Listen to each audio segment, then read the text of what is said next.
హరే కృష్ణ.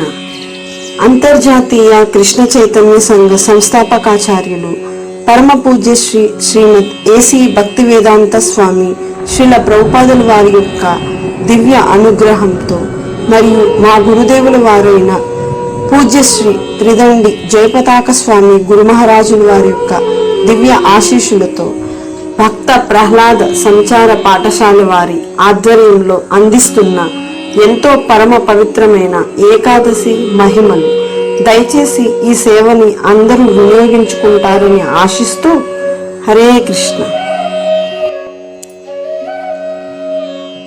హరే కృష్ణ.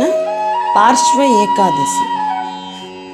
పార్శ్వ ఏకాదశి మహిమ బ్రహ్మవైవర్త పురాణంలో శ్రీకృష్ణ ధర్మరాజ సంవాద రూపంలో వర్ణించబడింది. ఇది పరివర్తని ఏకాదశి లేదా వామన ఏకాదశి అని కూడా ప్రసిద్ధి చెందింది.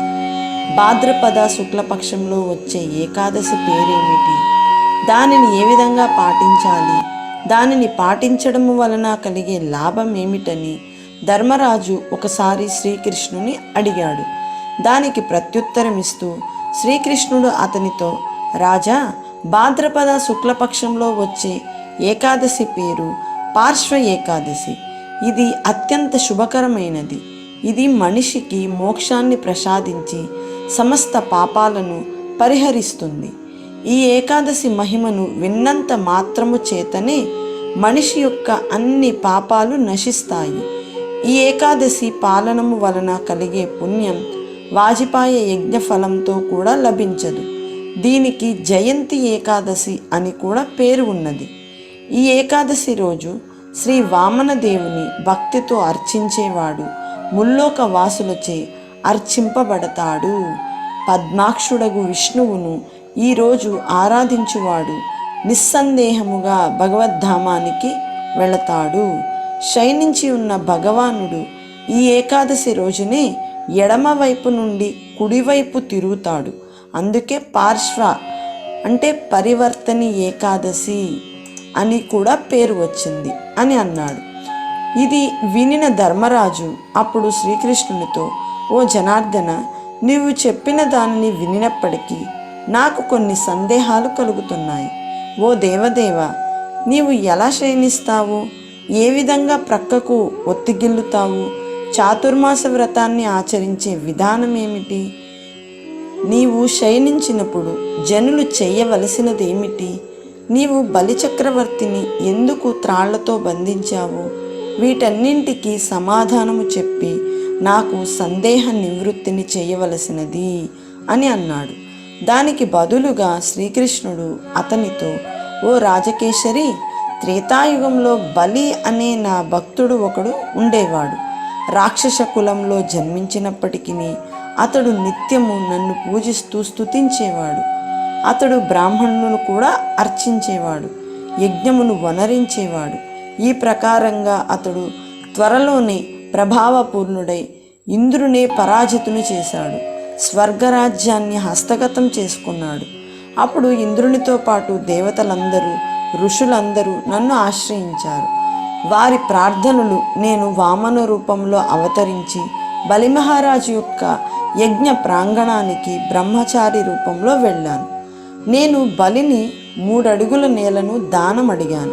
కేవలం 3 అడుగుల నేలనే కాక ఇంకా ఏదైనా కోరుకొమ్మని బలిచక్రవర్తి నన్ను అర్థించాడు. అడిగిన దానితోనే సంతృప్తి చెందుతానని చెప్పి నేను దృఢ నిశ్చయాన్ని ప్రదర్శించాను. ఆపై ఇక ఎంత మాత్రము సంకోచము లేకుండా బలిమహారాజు, అతని భార్య అయిన వింధ్యావళి నాకు 3 అడుగుల నేలను దానమిచ్చాడు.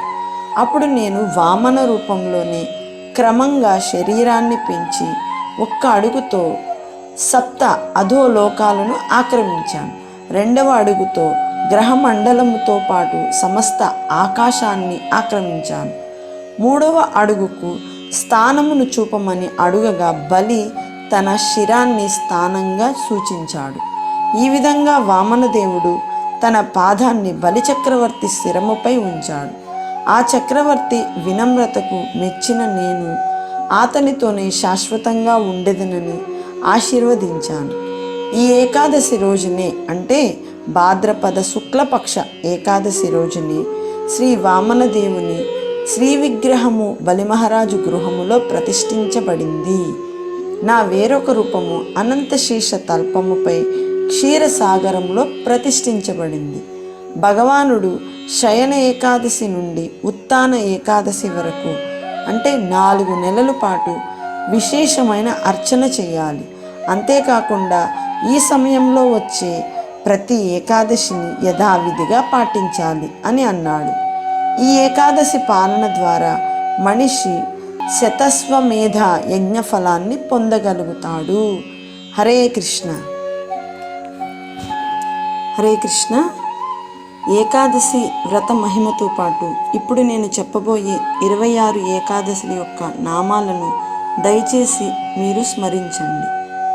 సఫల ఏకాదశి, పుత్రద ఏకాదశి, షట్టిల ఏకాదశి, భైమి ఏకాదశి, విజయ ఏకాదశి, ఆమలకి ఏకాదశి, పాపమోచని ఏకాదశి, కామద ఏకాదశి, వరూధిని ఏకాదశి, మోహిని ఏకాదశి, అపర ఏకాదశి, పాండవ నిర్జల ఏకాదశి, యోగిని ఏకాదశి, శయన ఏకాదశి, కామిక ఏకాదశి, పవిత్రోపన ఏకాదశి, అన్నద ఏకాదశి, పార్శ్వ ఏకాదశి, ఇందిర ఏకాదశి, పాశాంకుశ ఏకాదశి, రమా ఏకాదశి, ఉత్థాన ఏకాదశి, ఉత్పన్న ఏకాదశి, మోక్షద ఏకాదశి, పద్మిని ఏకాదశి, అలాగే పురుషోత్తమ మాసంలో వచ్చే పరమ ఏకాదశి.